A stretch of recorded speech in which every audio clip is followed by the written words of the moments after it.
శ్రీకృష్ణాయ పరమాత్మనే నమ. సోషల్ పోస్ట్ ప్రేక్షకులకు నమస్కారములు. శ్రీరాఘవం దశరథాత్మజమప్రమేయం సీతాపతిం రఘుకులాన్వయరత్నదీపం ఆజానుబాహుం అరవిందదళాయతాక్షం రామం నిశాచర వినాశకరం నమామి. సోషల్ పోస్ట్ టీవీ ప్రేక్షకులకు నమస్కారములు.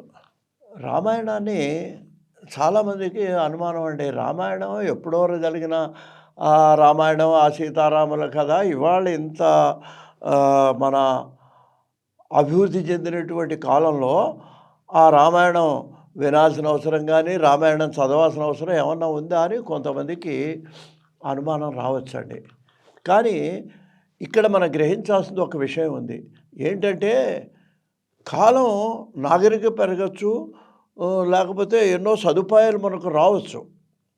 కానీ ఒక విషయం ఏంటంటే మానవుల మనస్తత్వాలు, అనుబంధాలు, సాంఘిక జీవితంలో, కుటుంబ వ్యవస్థలో ఉండేటువంటి ఇబ్బందులు ఇవన్నీ కూడా రామాయణ కాలం నాడు ఎలా ఉన్నాయో ఈనాడు కూడా అలాగే ఉన్నాయి అనే విషయాన్ని కనుక మనం గమనించినట్లయితే రామాయణం మనకు ఎంతో ఉపయోగపడుతుంది అనేటువంటి విషయాన్ని మనం గ్రహిస్తామండి.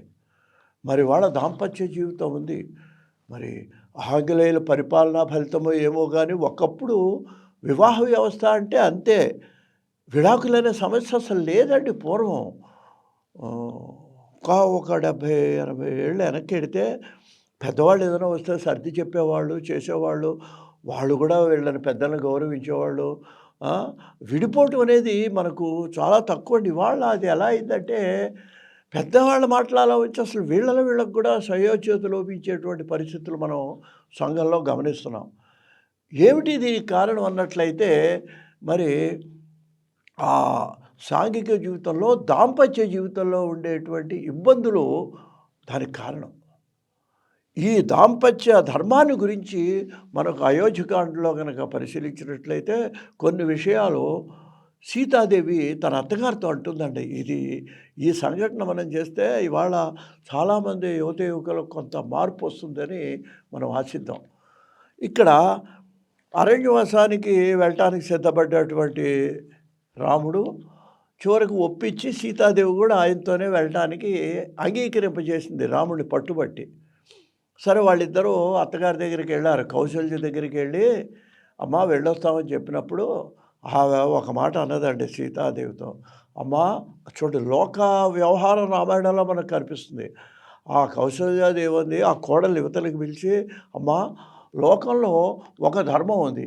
ఏమిటి ఆ ధర్మం అన్నట్లయితే అల్పమపి ఆపదం ప్రాప్య దుష్యంతి ప్రజహంతి అపి. మా లోకంలో భర్త బాగా ఉన్నప్పుడో, ధనం సంపాదించినప్పుడో, ఉద్యోగం చేసినప్పుడో ఎవరు పెద్ద భార్యలందరూ గౌరవిస్తారు భర్తల్ని.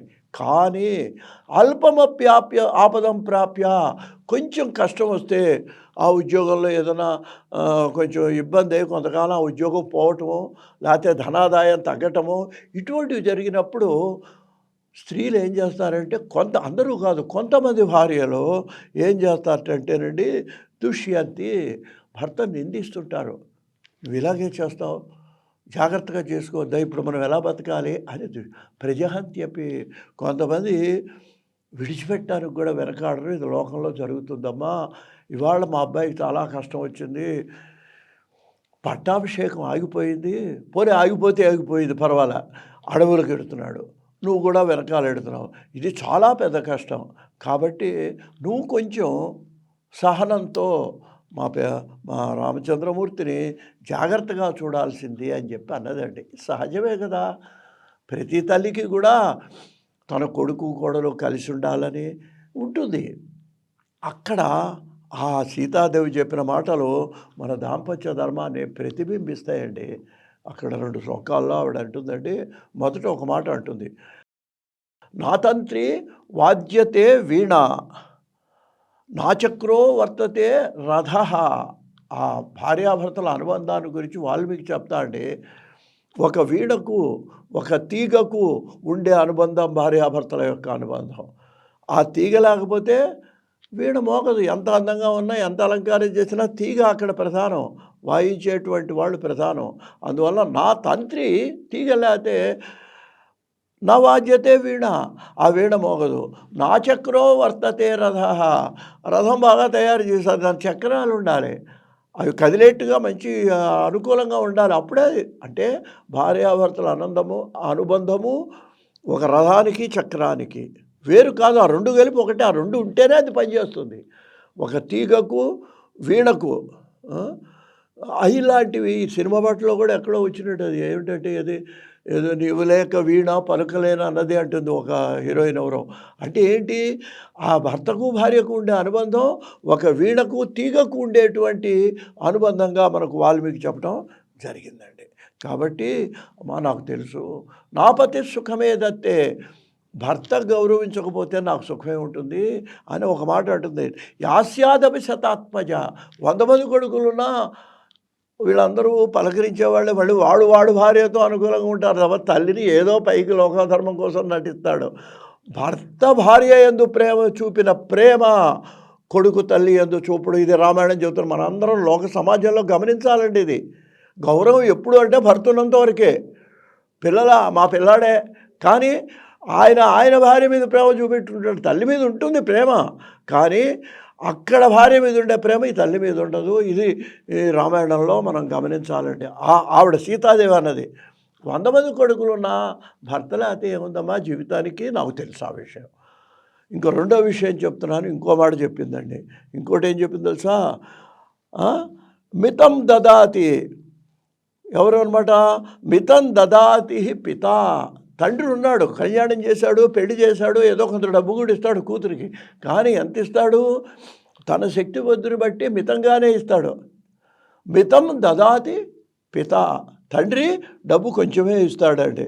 ఏమండి ఇంకా ఏమిటో తెలుసా అండి? మితం మాత మితం సుతః. తల్లి ఇస్తుంది, ప్రేమ ఉంది. తల్లి కూడా కొంతవరకే ఇస్తుంది. తన నగలంటే తన నగలు అన్నీ ఇవ్వదుగా, కొన్నే ఇస్తుంది. తను మళ్ళీ తనకు తను పెట్టుకుంటుంది. మితం సుతః. కొడుకు కూడా అంతే, కొంతవరకే తనకు సహాయం చేస్తాడు.